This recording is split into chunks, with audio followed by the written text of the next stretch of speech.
வணக்கம். என்கிட்ட வந்து ஷீத்தல் ஒரு கேள்வி கேட்டா. அதாவது சந்தியாவை முத வந்து ஒரு ட்ரக்கிங் அந்த இதுக்கு வந்து அனுப்பணும் அப்படின்னு சொல்லி எனக்கு ஸ்கூலில் வந்து கேட்டுக்கிறாங்க. யார் யார் விருப்பப்படுறவங்க அவங்கள அனுப்பணும். அப்போ அவள் வந்து நான் இது வரைக்கும் எங்கேயுமே என் பிள்ளையை நான் அனுப்புனது கிடையாது. ஒரு நாள் நைட்டு வந்து என் பிள்ளை வந்து என்னை விட்டு இருந்தது கிடையாது, நான் என்னம்மா செய்ய அப்படின்னு சொல்லி என்கிட்ட கேட்டாள்.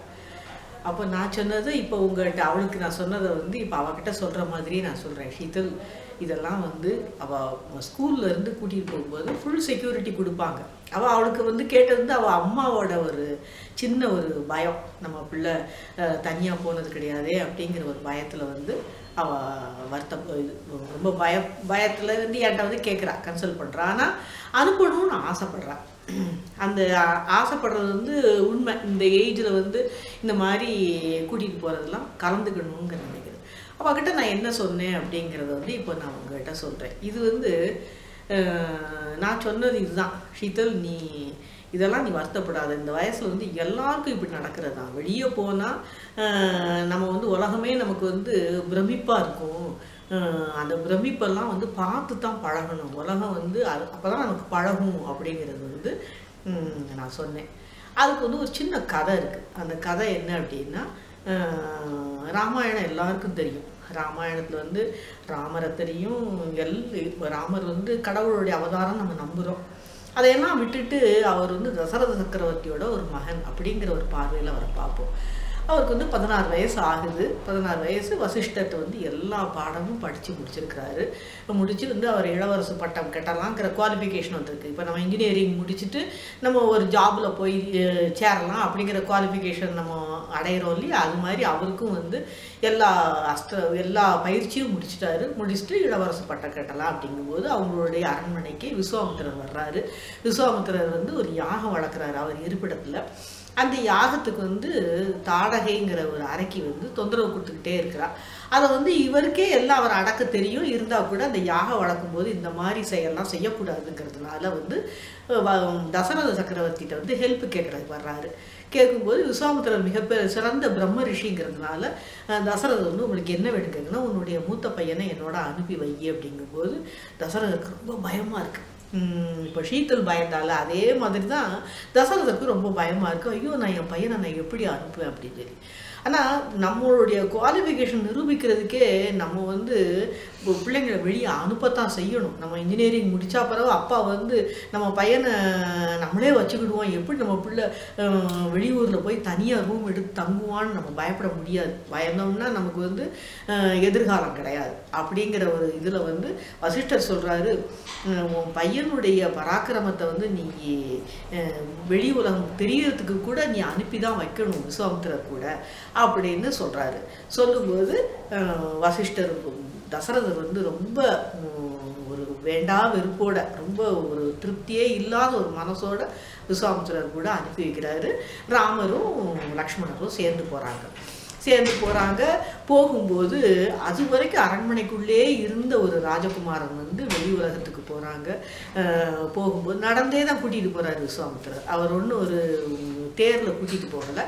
அதையெல்லாம் பழகணும் அப்படின்னு சொல்லிட்டு, உலகத்தை வந்து நம்ம பழகும்போது நம்ம எவ்வளோ பெரிய பணக்காரங்களாக இருந்தாலும் நம்மளும் 4 ஃப்ரெண்ட்ஸோடு சேர்ந்து தான் இருக்கணும். சேர்ந்து இருந்து எல்லாத்தையும் அனுபவித்து தான் வெளியே வரணும். வந்தால் தான் வந்து நமக்கு வந்து உலகம் வந்து இதுதான் அப்படிங்கிறது சின்ன லெவல்லேருந்து பெரிய லெவல் வரைக்கும் நம்ம தெரிஞ்சுக்கிட்டா தான் அது சரியாக நம்ம வந்து அதை உலகத்தில் வந்து வாழ்கிறதுக்கு நம்ம தகுதி உள்ளவங்களாம் ஆக முடியும். அந்த ஒரு இதில் வந்து விஸ்வாமித்திரர் நடத்தி கூட்டிகிட்டு போகிறாரு. போகும்போது கங்கை நதி வருது. அந்த கங்கை நதியினுடைய சிறப்பை சொல்லிக் கொடுக்குறாரு. ஒவ்வொரு பிளேஸாக வருது.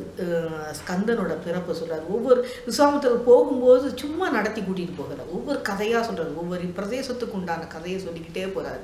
சொல்லும்போது ராமருக்கு வந்து ரொம்ப பிரமிப்பாக இருக்குது. ஆஹா, கங்கை வந்து இப்படி பரமசிவனாரால் கீழே இறக்க விடப்பட்ட நதியா அப்படின்னு ஒரு பிரமிப்பு வருது. அந்த பிரமிப்பை உள்வாங்கிக்கிட்டே போகிறாரு. போய் இந்த மாதிரி விஸ்வாமித்திரரோட பிளேஸ் வந்துடுது. வந்த இடத்துல வந்து நீ வந்து ஒரு இந்த தாடகைங்கிற அறைக்கு வருவா, நான் யாகத்தை வளர்க்குறதுக்கு ஆரம்பிக்கிறேன், அவள் வருவா, வந்தால் நீ அவளை பெண்ணு பார்க்காம அவளை அழிக்கணும் அப்படின்னு சொல்லி, சரி அப்படின்னு சொல்லி அவர் சொல்லி கொடுத்த மாதிரி ரொம்ப பணிவாக வந்து ஏற்றுக்கிறாரு. யார்கிட்ட என்ன பணிவு காட்டணும், எந்த இடத்துல வந்து நம்ம தெரிஞ்சுக்கிடணும் அப்படிங்கிறத இது பண்ணுறாரு. அப்போ வந்து ஒரு களைப்பு நம்ம நீக்கக்கூடிய மந்திரம், ரொம்ப நேரம் போராடுனா அந்த போர் புரிஞ்சால் அதை களைப்பு நீக்கிறதுக்கு கூட ஒரு மந்திரம் இருக்குது. அந்த மந்திரத்தை சொல்லி கொடுக்குறாரு. அதையும் தெரிஞ்சுக்கிறாரு. தெரிஞ்சுட்டு இவர் எதிர்பார்த்தபடியே யாகம் வளரும் போது தாடகை வர்றா, தொந்தரவு கொடுக்குறா. இவர் வந்து பெண்கிறதுனால அவள் விரட்டி பார்க்குறாரு, அஸ்திரத்தால் விரட்டி பார்க்குறாரு. அவள் வந்து அவளை விரட்ட முடிய மாட்டேங்குது. அதனால் வந்து அவளை அழிக்கிறாரு. அழிக்கும்போது அவருடைய இத்தனை நாள் அந்த பயிற்சியெல்லாம் பிரயோஜனப்பட்டு வெளியே வருது. அந்த அவருடைய திறமைகள் வெளியே வருது. அந்த வெளியே வந்து அந்த அறைக்கு இது பண்ணுறா. அப்போது விஸ்வாமித்திரர் நிம்மதியாக யாகத்தை வளர்க்குறாரு. யாகம் வந்து இடையூறு இல்லாமல் முடியப்படுது. அப்போ வந்து அதுக்கப்புறம் வந்து மிதிலைக்கு போகிறாங்க. ஜானகி கல்யாணம் நடக்குது, எல்லாம் நடக்குது. இதெல்லாம் தன்னுடைய நகரத்தை விட்டு வெளியே வந்து இதுவரைக்கும் வசிஷ்டத்தை பயிற்சி எடுத்த ஒரு மாணவன் வந்து விஸ்வாமித்திரங்கிற இன்னொரு ஆசிரியர்கிட்ட போய் இன்னொரு சில அஸ்திரங்களை கற்றுக்கிட்டு தன்னுடைய திறமையை நிரூபித்ததுனால அவரோட பராக்கிரமம் வெளியே வருது. அந்த பராக்கிரமம் உலகத்தாரால் பிரமிப்பாக பார்க்கப்படுது.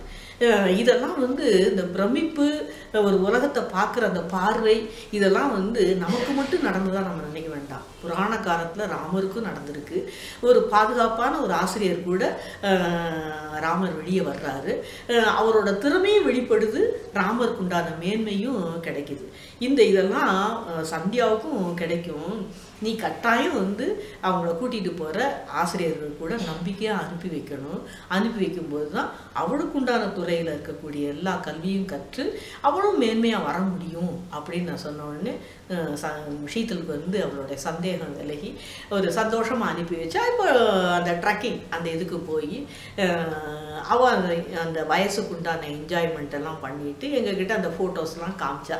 ரொம்ப அற்புதமாக இருந்தது. அவங்க அந்த அனுபவங்கள் எங்கிட்ட பகிர்ந்துக்கும் போது அந்தந்த வயசில் என்னென்ன நம்ம செய்யணுமோ அந்த பிள்ளைங்களுக்கு அதை செய்ய வைக்கணும்.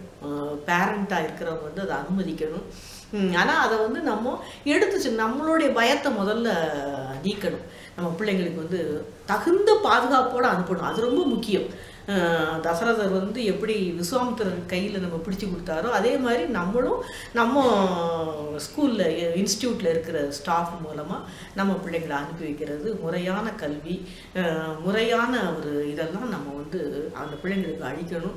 நம்மளுடைய பயத்தை வந்து பிள்ளைங்க மேலே திணிக்கக்கூடாது. அப்போ தான் அந்த பிள்ளைங்க வந்து உலகத்தோட ஒட்ட ஒழுகல் அப்படின்னு சொல்லி இதுலலாம் இருக்கும். உலகத்தோடு ஒட்ட ஒழுகல் அப்படின்னு சொல்லி அவ்வை பிராட்டிலாம் அவங்களுடைய மூதுரையில் சொல்கிறாங்க, நன்னறியில் சொல்கிறாங்க. அந்த மாதிரியெல்லாம் நம்ம கடைப்பிடிச்சு நம்ம பிள்ளைங்களை நல்ல ஒரு வழிகாட்டியாக நம்ம இருக்கணும் அப்படிங்கிறத நான் உங்கள்கிட்ட இந்த ஒரு பாயிண்ட்டை வைக்கிறேன். நன்றி, வணக்கம்.